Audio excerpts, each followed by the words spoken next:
Hello दोस्तों, स्वागत है आपका आपके अपने यूट्यूब चैनल पे। दोस्तों, आज का जो वीडियो है वो बहुत ही खास होने वाला है, क्योंकि आज का वीडियो ये हिंदी प्रश्न पत्र लेकर के आए हैं कक्षा 10 वालों के लिए, जो उनके लिए बहुत ही बस मात्र कुछ ही क्षण बचे हैं।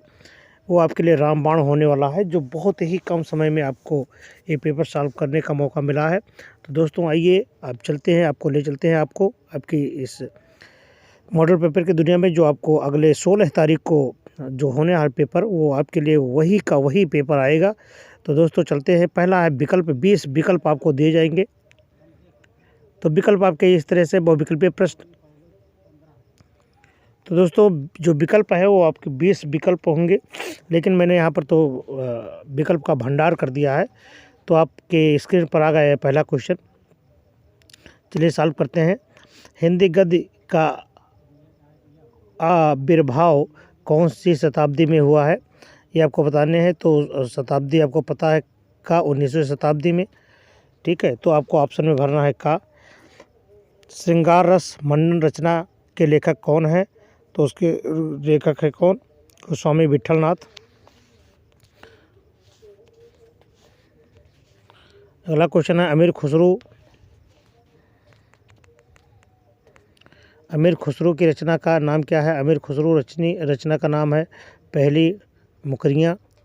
ठीक है, तो आपका कौन ऑप्शन सही है, डी ऑप्शन सही है। उत्तर भी आपको दिया हुआ है। अगला क्वेश्चन है आपका, निम्न में से छायावादी युग कौन कौन से हैं। सूर्यकांत निराला, है ना। ये क्वेश्चन आपको आंसर भी दे दिया गया है। तो आपका कौन सही है, ऑप्शन है आपका सूर्यकांत निराला। और ये द्विवेदी युग की शुरुआत कब हुई है, ये आपको बताया गया 1900 से 1922 तक। ठीक है। ये अगला क्वेश्चन है, निम्नलिखित कथनों में से कौन से कोई एक कथन सही है, आपको बताना है। तो इसमें पहला है,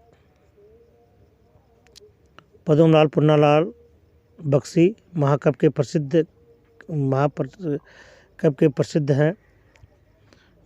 रूप में प्रसिद्ध हैं। करुणा नामक निबंध के लेखक डॉक्टर संपूर्णानंद हैं। संस्कृति के 4 अध्याय के लेखक रामधारी सिंह दिनकर हैं। ठीक है। कुटज के लेखक जयप्रकाश भारती हैं। तो कौन सही है इसमें, तो ये है आपका गा सही है, का ऑप्शन आपका सही है। ये संस्कृत के 4 अध्याय के लेखक कौन है, रामधारी सिंह दिनकर हैं। अगला क्वेश्चन कह रहा है, निम्नलिखित कथनों में से एक कथन सही है, कौन है, कौन बताना है। उसमें आपको बताने हैं कि भारतेंदु हरिश्चंद्र को हिंदी गद्य साहित्य का जनक माना जाता है। दूसरा, रानी केतकी की कहानी की लेखक सुभद्रा कुमारी चौहान है। तो कौन है इसमें का है, का ऑप्शन आपका सही है।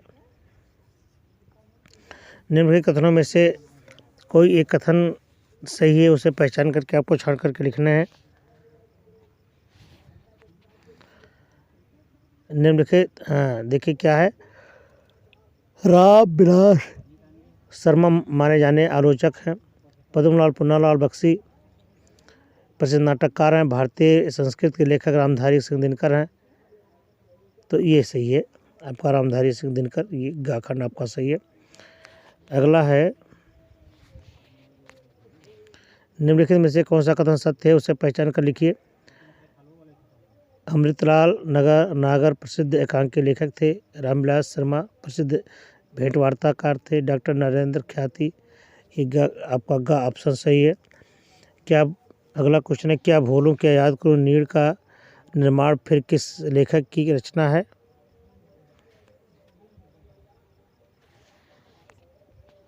क्या भूलूं क्या याद करूं नीड़, ये है हरिवंश राय बच्चन की। किसकी, हरिवंश राय बच्चन की। तो बी आपका सही है।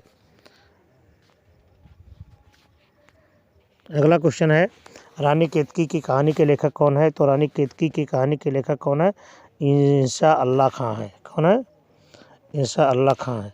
सत्यार्थ प्रकाश रचना है किसकी, सत्यार्थ प्रकाश रचना है स्वामी दयानंद जी की। ठीक है।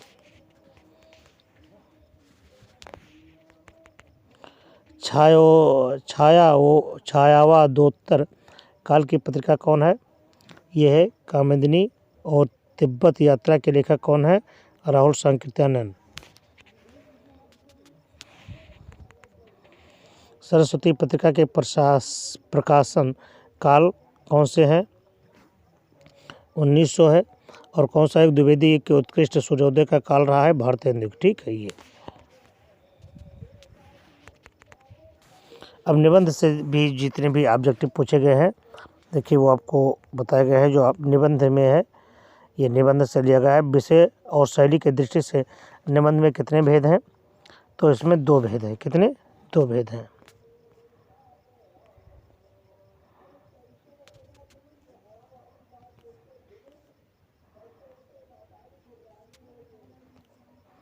रामवृक्ष बेनीपुरी किस निबंध के लेखक है? गेहूं और गुलाब।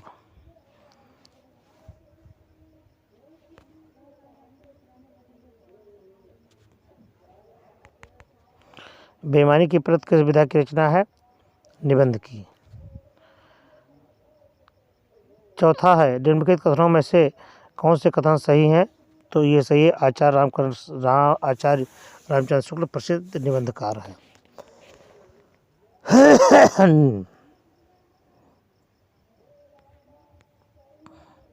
अगला है निम्नलिखित में से कौन सा कथन सत्य है उसे पहचान करके लिखो। तो ये है आपका गाखंड सही है। ठीक है।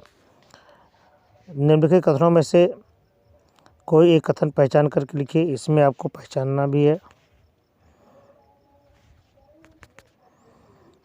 इसमें है आपका ये मित्रता। ये आपका चौथा ऑप्शन सही है। मित्रता निबंध के लेखक आचार्य रामचंद्र शुक्ल जी है। अगला क्वेश्चन है आपका भाषा और आधुनिकता निबंध के लेखक कौन है? तो भाषा और आधुनिकता के जो लेखक है वो है आपके जी सुंदर रेड्डी। सन्नाटा के लेखक कौन है? सन्नाटा के लेखक है रामवृक्ष बेनीपुरी।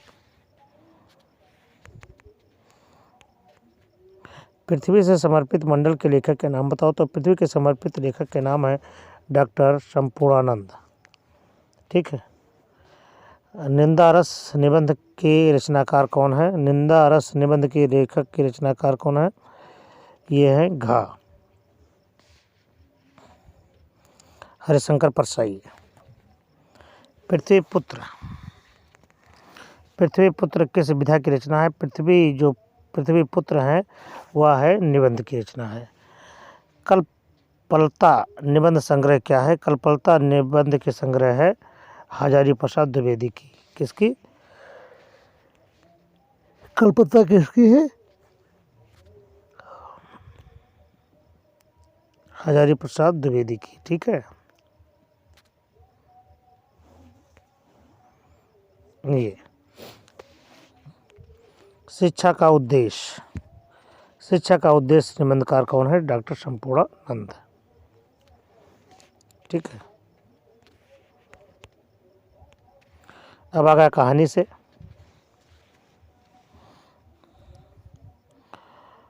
फूल की रात और कफन कहानियों के लेखक कौन है? मुंशी प्रेमचंद। कौन है? मुंशी प्रेमचंद। पद्मलाल पुन्नालाल बख्शी किस कहानी के लेखक है? झलमला। किसके लेखक हैं वो? झलमला। उसने कहा था किस विधा की रचना है? उसने कहा था कहानी। आधुनिक साहित्य के सबसे लोकप्रिय विधा कौन से है? कहानी। ठीक है। निम्नलिखित कथनों में से कोई एक कथन सही है उसे पहचान कर लिखिए। तो इसमें है आकाशदीप जयशंकर प्रसाद का प्रमुख कहानीकार संग्रह है। ये सही है।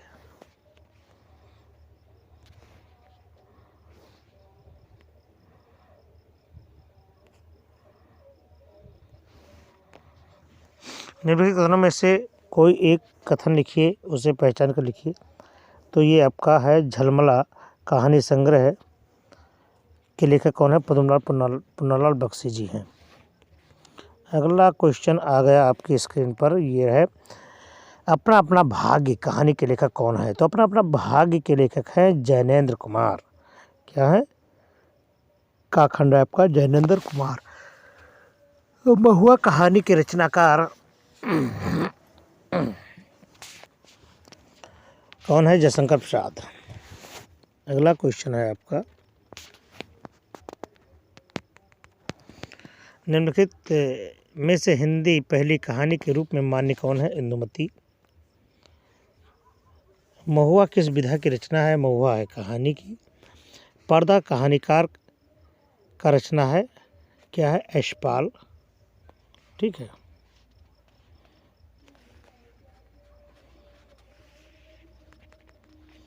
पर्दा कहानी का कौन है? यशपाल है। अब अगला आ गया उपन्यास। उपन्यास से आपको क्या लिया गया है? देखिए कितने भी उपन्यास से जो आपके लिए गए हैं वो देखिए, विषय के आधार पर उपन्यास में भेद कितने होते हैं? तो उपन्यास के आधार पर भेद होते हैं 5। उपन्यास में कितने भेद हैं?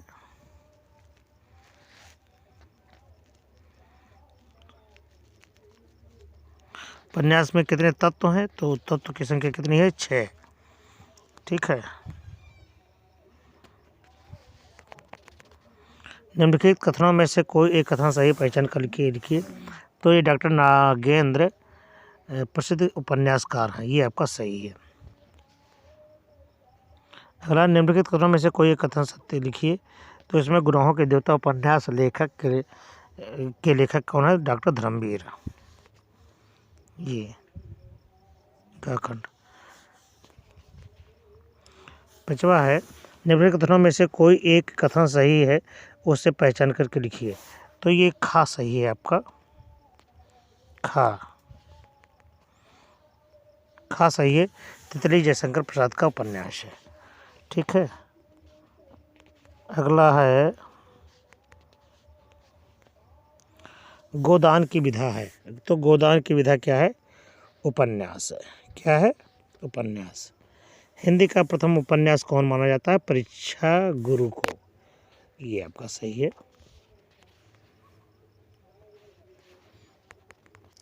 तपोभूम रचना तपोभूम रचना किस विधा की है? तो यह है उपन्यास की। राग दरबारी की रचना कौन है? तो राग दरबारी की रचना इसमें से कोई नहीं है।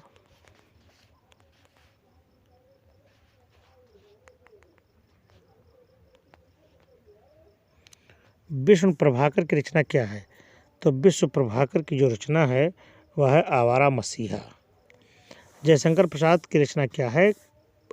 जयशंकर प्रसाद की रचना है कंकाल।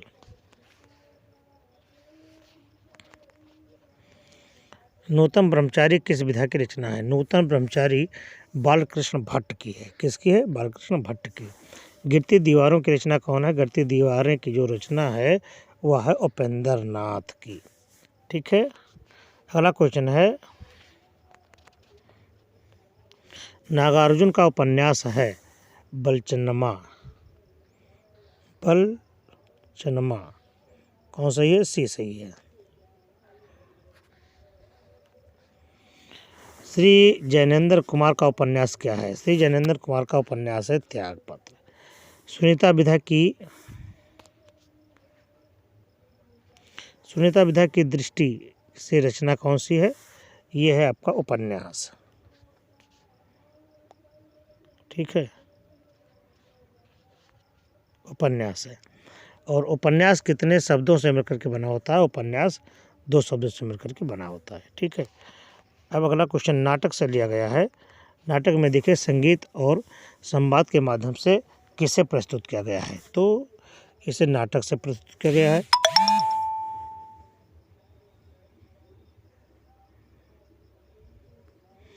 नाटक के विकास को कितने भागों में विभाजित किया गया है? तो इसको 5 भागों में विभाजित किया गया है। ठीक है,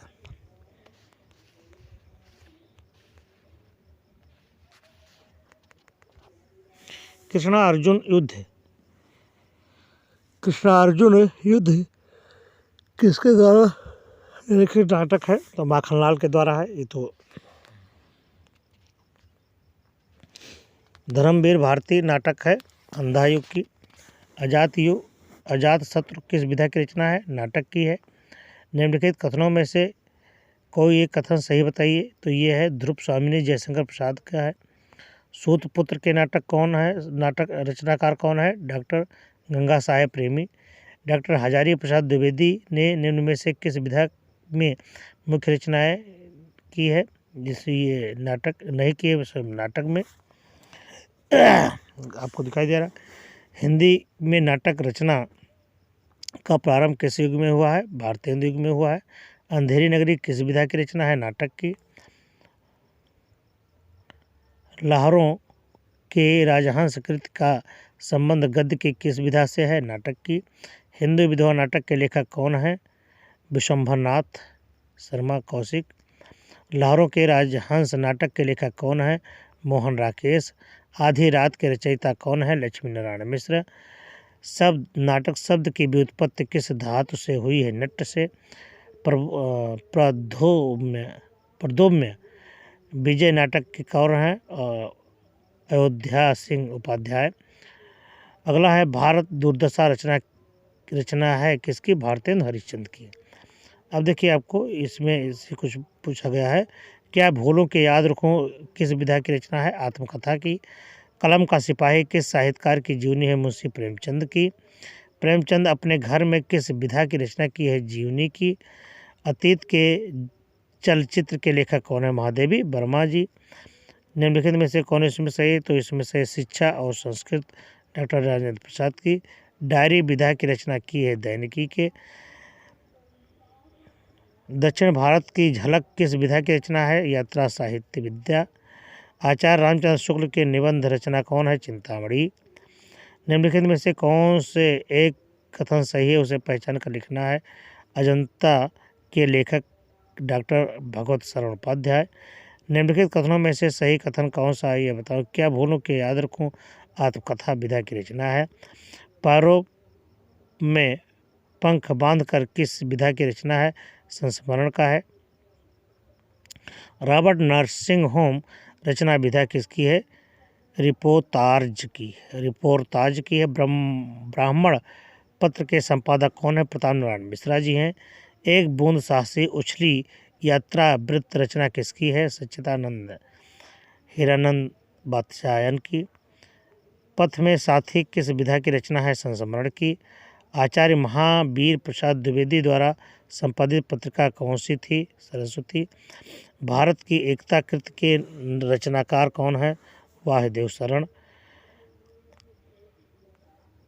पत्रिकाएं से भी कुछ लिया गया है। निम्नलिखित में से कौन सा सही है?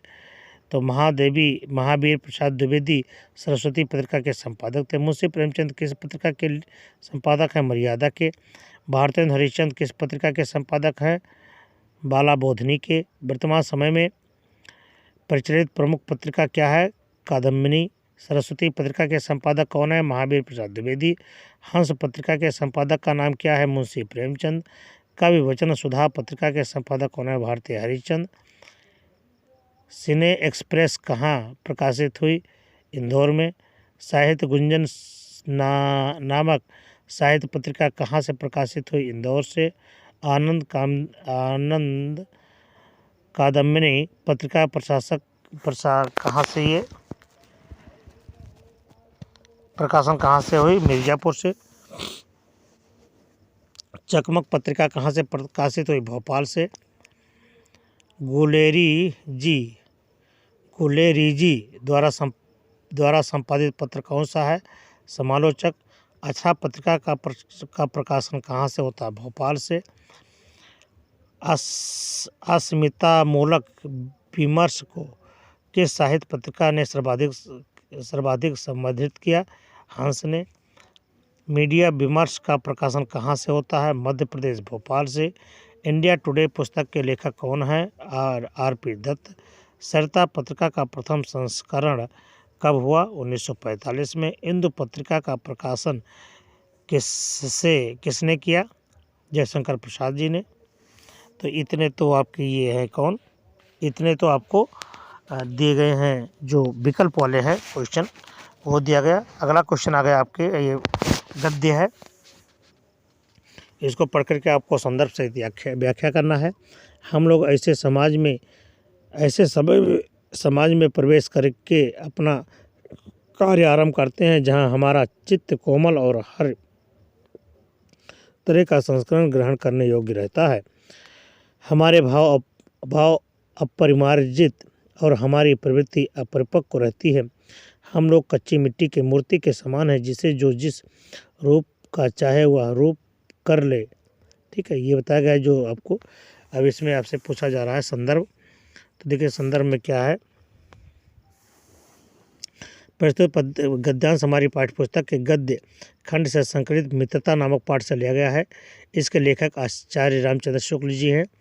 रेखांकित अंश आचार्य रामचंद्र शुक्ल जी कहते हैं कि जब हम किशोरावस्था के पश्चात युवावस्था में प्रवेश करने पर घर की सीमाओं से बाहर निकलकर समाज में कार्य करना प्रारंभ करते हैं, तब हमें समाज व संसार के लोगों के साथ रहने का अनुभव नहीं होता है। उनका अनुभव बिल्कुल नहीं होता है। हमें दुनियादारी की बिल्कुल समझ नहीं होती है। उस समय हमारा मन बहुत कोमल होता है, जो किसी भी प्रकार के अच्छे या बुरे संस्करण ग्रहण करने के योग्य होता है। हमारी बुद्धि इतनी विकसित नहीं होती कि उसे उचित अनुचित का ज्ञान हो पाए। उस समय हमारी बुद्धि कच्ची मिट्टी की मूर्ति के समान होता है, जिस पर अच्छाई या बुराई किसी बात का प्रभाव जल्दी पड़ जाता है। उस समय हम जैसे स्वभाव के लोगों के संपर्क में आते हैं, उनके विचारों को हमारे मन में वैसा ही प्रभाव पड़ता है। यदि किसी सुयोग्य व्यक्ति के संपर्क में आ जाते हैं तो हम में देवताओं जैसे अच्छे गुण व संस्कार आते हैं। यदि किसी दुष्चरित्र व दुष्ट व्यक्ति का साथ मिल जाता है तो उसके संपर्क में रह करके हम दुर्गुण वाले यानी बुरे संस्कार व घृणित कार्य करने वाले बन जाते हैं। ऐसे समय में ही हमें एक अच्छे सच्चे मित्र की आवश्यकता होती है, जो हमें सही मार्गदर्शन दिखाकर हमारे चरित्र और व्यक्तित्व को निखार दे। शुक्ल जी कहते हैं कि यदि हम ऐसे लोगों की संगत में रहने लग जाते हैं जिनकी इच्छा शक्ति हमसे प्रबल होती है तथा वह अधिक दृढ़ निश्चय वाला होता है, तब हम उसके सामने कुछ बोल नहीं पाते और हमें उन्हीं के विचारों व आदर्शों का चुपचाप झेलना यानी चलना पड़ता है। उनकी अच्छी व बुरी सभी बातों को हमें बिना विरोध के मानना पड़ता है। फलस्वरूप हम कमज़ोर पड़ जाते हैं तथा हमारी सोचने समझने की शक्ति व कार्य क्षमता भी धीरे धीरे घटती जाती है। लेखक के अनुसार हमें दो प्रकार के लोगों की संगत में नहीं रहना चाहिए। एक तो वह व्यक्ति जो हमसे अधिक दृढ़ संकल्पी हैं, क्योंकि हम उनकी प्रत्येक सलाह को बिना सोचे समझे मान लेते हैं। इससे हमारा व्यक्तित्व दब जाता है। दूसरे, हमें उन लोगों के साथ भी नहीं रहना चाहिए जो हमारी बात का विरोध किए बिना स्वीकार कर लें। अर्थात कहने का मतलब यह है कि हमें अच्छे लोगों के साथ रहना चाहिए, जो हमें अच्छे परामर्श दे, हमें अच्छी बुद्धि दे। और हमें वो कौन दे सकता है? वो हमें एक मित्र ही दे सकता है। ऐसे लोग जो व्यवहारिक जीवन को बिल्कुल भी प्रभावित ना कर सकें और अपने गुणों से हमें लाभान्वित भी ना कर सकें। देखिए अब इसमें एक पद का देखा है, मैं अपनी सब गाय चरई हूँ, प्रात हो तब बल के संग जई हूँ, तेरे कहे न रही हूँ, ग्वाल वाल गैयन के भीतर न कहूँ डर नहीं लागत, आज न सोऊं नंद दुहाई रहन रहूँगो जागत। और ग्वाल सब गाय चरई हैं, मैं घर बैठे रही हूँ, सूरदास तुम सोए रहो अब प्रात जान मैं दई हूँ। प्रस्तुत पद्यांश महाकवि सूरदास जी द्वारा रचित सूरसागर महाकाव्य से हमारी पाठ्यपुस्तक हिंदी के काव्य खंड से संकलित पद शीर्षक से उद्धृत है। प्रसंग में बताया गया कि प्रस्तुत पद्यांश में सूरदास जी श्री कृष्ण के स्वाभाविक बालहट का चित्रण किया है, जिसमें वह अपने ग्वालाओं यानी सखाओं के साथ अपनी गायों को चराने के लिए वन में जाने की हट कर रहे हैं। बालक श्री कृष्ण अपनी माता यशोदा से हट करते हुए कहते हैं कि हे माता, मैं अपनी गायों को चराने जाऊंगा। प्रातःकाल होते ही मैं भैया बलराम के साथ वन में जाऊंगा। मैं तुम्हारे कहने पर भी घर में नहीं रुकूंगा, क्योंकि वन में ग्वाल सखाओं के साथ रहते हुए मुझे तनिक भी डर नहीं लगता है। आज मैं नंद बाबा की कसम खाकर कहता हूँ कि मैं रात भर नहीं सोऊंगा, जागता रहूँगा। हे माता, अब ऐसा नहीं होगा कि सब ग्वाल गाय चराने जाएं और मैं घर बैठा रहूं। ये सुनकर माता यशोदा ने कृष्ण को विश्वास दिलाया कि हे पुत्र, अब तुम सो जाओ, सुबह होने पर मैं तुम्हें गाय चराने के लिए अवश्य भेज दूंगी। ठीक है, इसमें देखिए एक आपको दिया गया है, ये संस्कृत का एक पैराग्राफ है जिसका आपको भी संदर्भ सहित हिंदी में अनुवाद करना है। वाराणस्या प्राचीन कालादेव गेहे विद्याया दिव्य ज्योतिम द्योतते, ये आपको दिया गया है। और इसका देखिए प्रसंग क्या है। संदर्भ, प्रस्तुत गद्यांश हमारी पाठ्य पुस्तक के संस्कृत खंड काव्य से संकलित वाराणसी नामक पाठ से लिया गया है। इस गद्यांश में वाराणसी नामक प्राचीन नगर के सौंदर्य का वर्णन किया गया है। हिंदी अनुवाद में देखिए,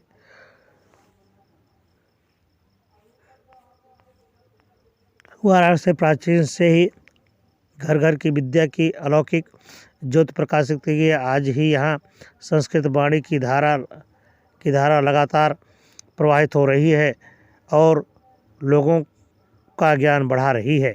इस समय भी यहाँ अनेक आचार्य उटकोट के विद्वान वैदिक साहित्य के अध्यापन में लगे हुए हैं।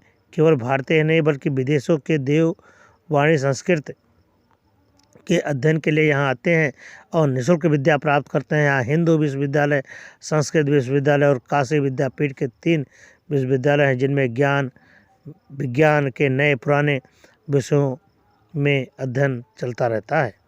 इसमें देखिए कुछ आपको दिए गए हैं, ये आपके से क्वेश्चन 1 नंबर पे पूछा जाएंगे। कस्या शोभाम अवलकस्य वैदिशके प्रकटा वाराणसी बहु प्रसन्त।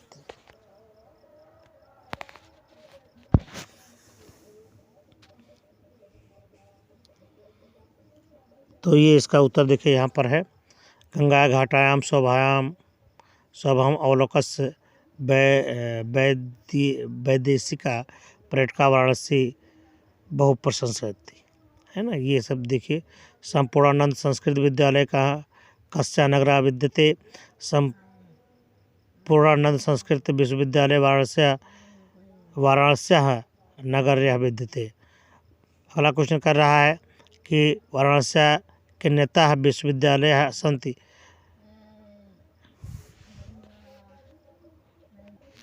तो ये देखिए आपके उत्तर हैं, 1-1 नंबर के आपको आएंगे, तो इसको आपको तैयारी करना है। यहाँ देखिए ये बहुत बार पूछा गया। चंद्रशेखरा का आसीत। चंद्रशेखरा एक प्रसिद्ध क्रांतिकारी देशभक्त आसीत। केन कारणेन चंद्रशेखरा न्यायालये आनीतः। चंद्रशेखरा राजद्रोहस्य आरोपी न्यायालय आनीतः। ठीक है, तो ये सब आपको दिखाया गया है 1-1 नंबर में, आप इसको देख लीजिएगा। अब यहाँ पर आपको दिखाया गया है अलंकार क्या है। अलंकार में कौन सा अलंकार? उपमा अलंकार। उपमा अलंकार की परिभाषा है जब किसी वस्तु का वर्णन करने के लिए उससे अधिक प्रसिद्ध वस्तु के गुण धर्म के आधार पर उसकी समानता की जाती है तो उसे उपमा अलंकार कहा जाता है। ठीक है, ये मुख मयंक सम मंजू मनोहर, ये उसका उदाहरण है। इसका पंक्ति में मुख उपमेय, चंद्रमा उपमान है, मनोहर समान धर्म है तथा समवाचक शब्द होने से उपमा अलंकार पुष्टि होती है। रूपक अलंकार किसे कहते हैं? जब उपमेय का उपमान में भेद होते हुए भी दोनों में अभिन्नता प्रकट की जाए तो उपमेय को उपमान के रूप में दिखाया जाए तो रूपक अलंकार है। जैसे चरण कमल बंदो हरिराई। ठीक है, उत्प्रेक्षा अलंकार। ठीक है, ये आपको अलंकार दिखाया गया है। अगला क्वेश्चन है, अगला है आपका डॉक्टर राजेंद्र प्रसाद का जीवन परिचय।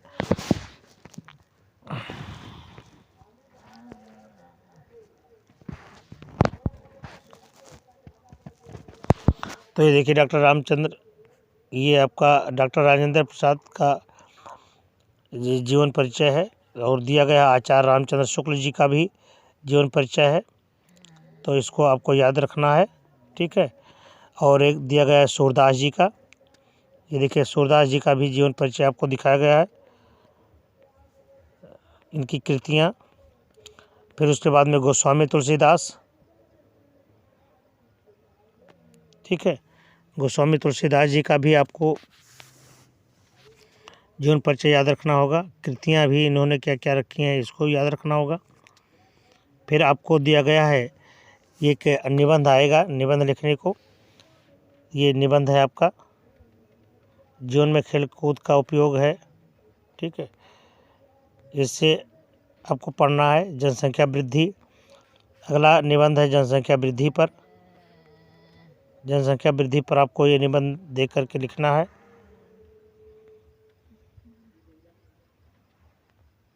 ठीक है। तो इस तरह से आपको ये आपको दिए गए हैं और आप अपने पकड़ को मजबूती रखें और खूब बढ़िया मेहनत से करें, पढ़ाई करें और अपने परीक्षा में सफल हों। इन्हीं दुआ आशीर्वाद के साथ हम अपना वीडियो समाप्त करते हैं। जय हिंद।